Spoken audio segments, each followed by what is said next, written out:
ओम श्री सच्चिदानंद सद्गुरु साईनाथ महाराज की जय।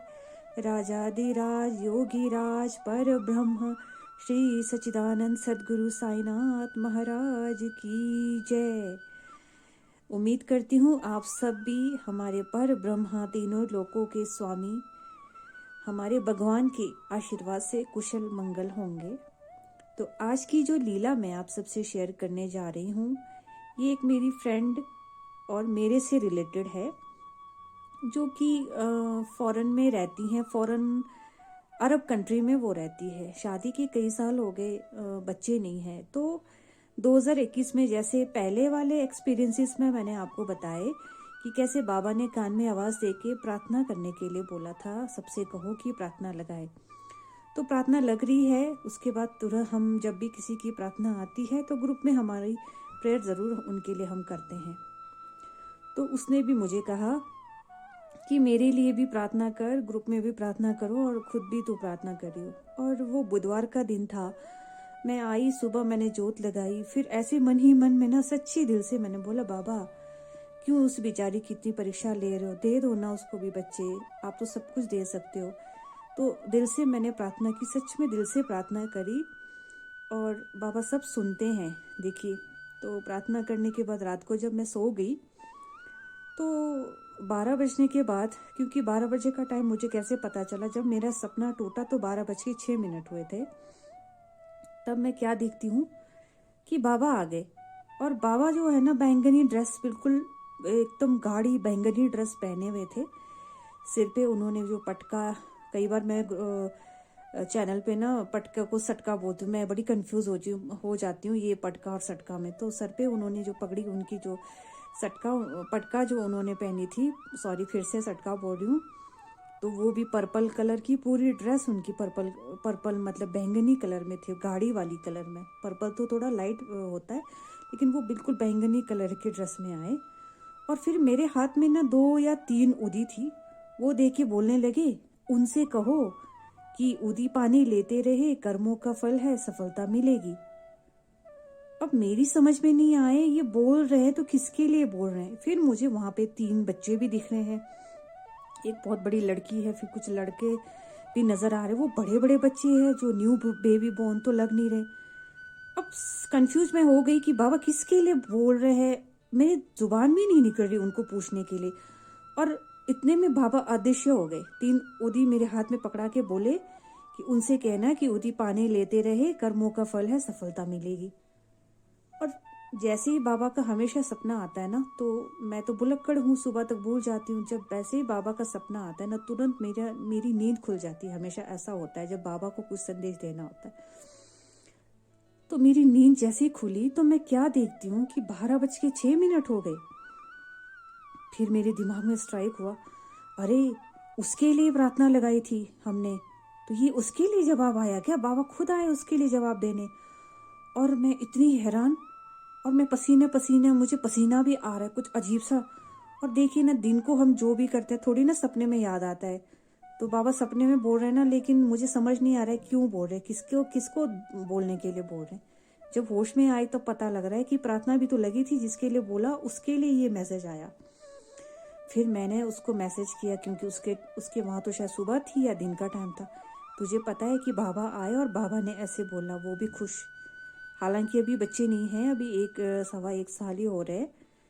वो जो मेरे साथ इंसिडेंस हुआ या उसके साथ इंसिडेंस हुआ, जो बाबा का मैसेज मेरे थ्रू गया, तो लेकिन बाबा की जुबान है, बाबा जो बोलते हैं वो तो पूरा होकर ही रहेगा, तो हो जाएगा।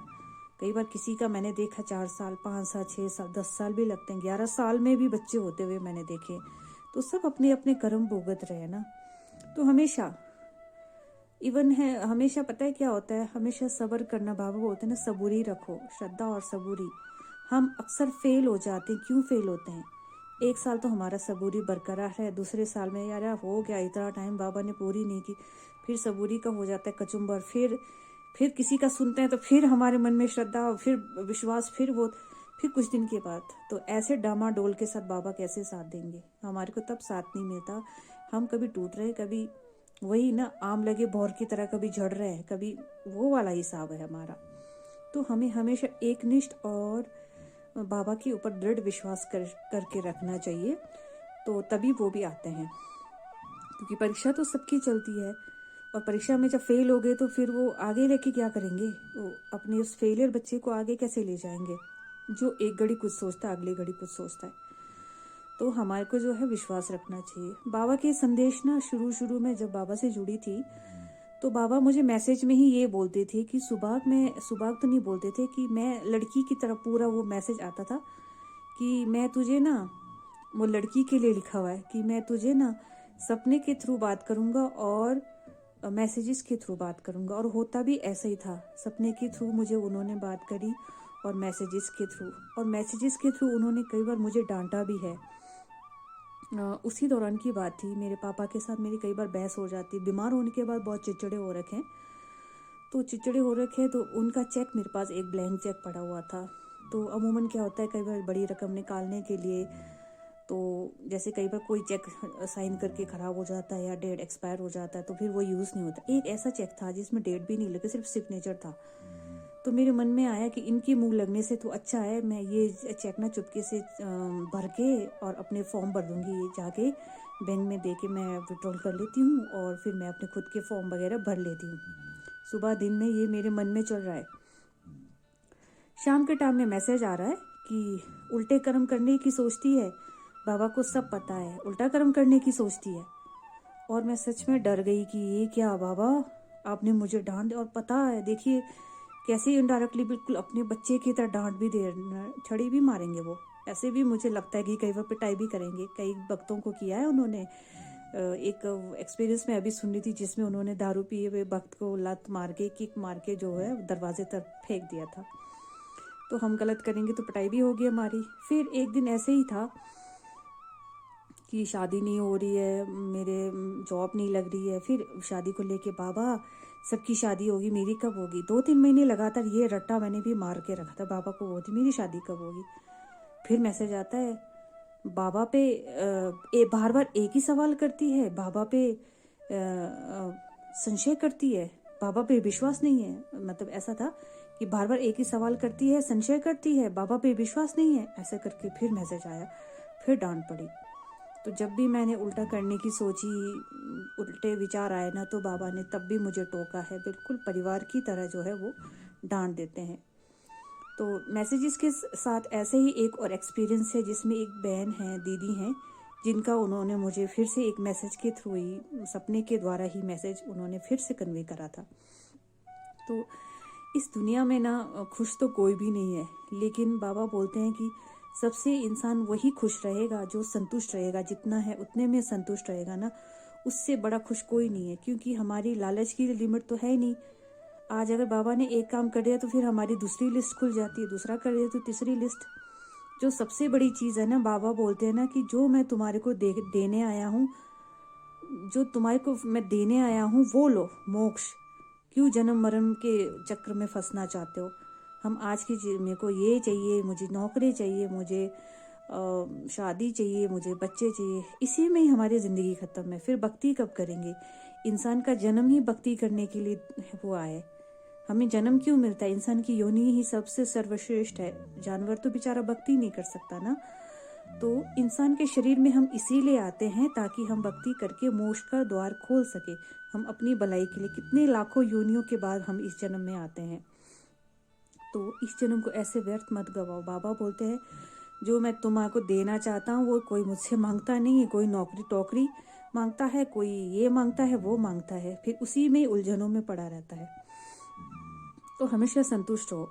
और मैंने अक्सर देखा जो लोग मेहनत करते हैं भगवान हमेशा उसका साथ देता है। बिना मेहनत के हम बाबा ये कर दो वो कर दो बोल के नहीं होगा, खुद भी मेहनत करनी पड़ती है। बाबा भी तो देखते हैं कि फलाना भी तो मेहनत कर रहा है, उसको मुझे साथ देना है। बिना मेहनत के थाली में परोस के नहीं देते। और जितना है उतने में खुश रहो। और उसी दौरान एक मैसेज आता था, मैं सोची ना दुनिया में मैं ही बड़ी परेशान हूँ, मैं ही दुखी हूँ। तो बाबा मुझे पता है क्या मैसेज करते थे कि तुझे ना हमेशा अपना ही रोना रहता है, तेरे से भी ज़्यादा दुखी लोग हैं, आने वाले समय में तू देखेगी। जब 2021 में दिसंबर में शिरडी गई, जनवरी में जब मथुरा वृंदावन हम घूमने गए, तब मैंने वहाँ देखा लोगों को फुटपाथ में सोए हुए थे, खाने के लिए नहीं था। तब वो बात मुझे याद आ रही थी, बाबा का वो मैसेज मुझे याद आ रहा था कि आने वाले टाइम में तू देखेगी कि तेरे से भी बदतर जिंदगी जी रहे हैं लोग। तो उस टाइम ने ना मैंने मथुरा वृंदावन में वो हालात देख के ना, तब मैं बाबा से क्षमा मांगी, बाबा मैं आज के बाद कभी ऐसी शिकायत नहीं करूँगी, क्योंकि आपने मुझे बहुत अच्छी जगह जन्म दिया, हिमाचल जैसे किन्नौर में ठंडी ठंडी हवाओं के बीच साफ सुथरी भोलेनाथ के प्रांगण में, मेरे घर के बिल्कुल सामने कैलाश पर्वत है, उनके प्रांगण में तो आपने मुझे देवभूमि में मुझे जन्म दिया। हमारे अपने खुद के खेत है, खाने के लिए हमारे पास सब्जी है, दालें हैं, साफ सुथरी हवा है, पानी है साफ सुथरा, रहने के लिए अपने लिए घर दिए हुए अच्छे खासे घर हैं, सारी फैसिलिटीज़ तो दे रखी है, फिर किस बात की शिकायत करते रहते हैं, क्यों ऐसे? क्योंकि हम संतुष्ट नहीं है ना, जितना है तो और और चाहिए और चाहिए, ये और चाहिए और चाहिए ना, ये मरते दम ही तक ही ख़त्म नहीं होता। इसलिए जितना है उतने में खुश रहो। और जो मैंने देखा, जो इंसान बिल्कुल सेटिस्फाइड होकर रहता है कि बाबा जाने, होगा तो ठीक है, नहीं होगा तो भी ठीक है, ऐसे सोच के अपने उस लालच से अपना मन हटा के बैठ जाता है ना, तो उसका काम तब बनता है जब हम उस लालच को छोड़ के संतुष्ट होके कोई बात नहीं, नहीं होगा तो भी ऐसा सोच के छोड़ देते ना, उस चीज़ को छोड़ देते ना सोचना, तो वो खुद ब खुद हमारे पीछे आती है और खुद ब खुद हमारे लिए रास्ता तैयार करते हैं। तो अपने आप को उस लालच से बाहर निकालिए और इस कीमती वक्त को इन चीज़ों को मांगने में ना डाल के मोक्ष मांगने में यूज़ कीजिए। ओम साई राम, जय साई राम।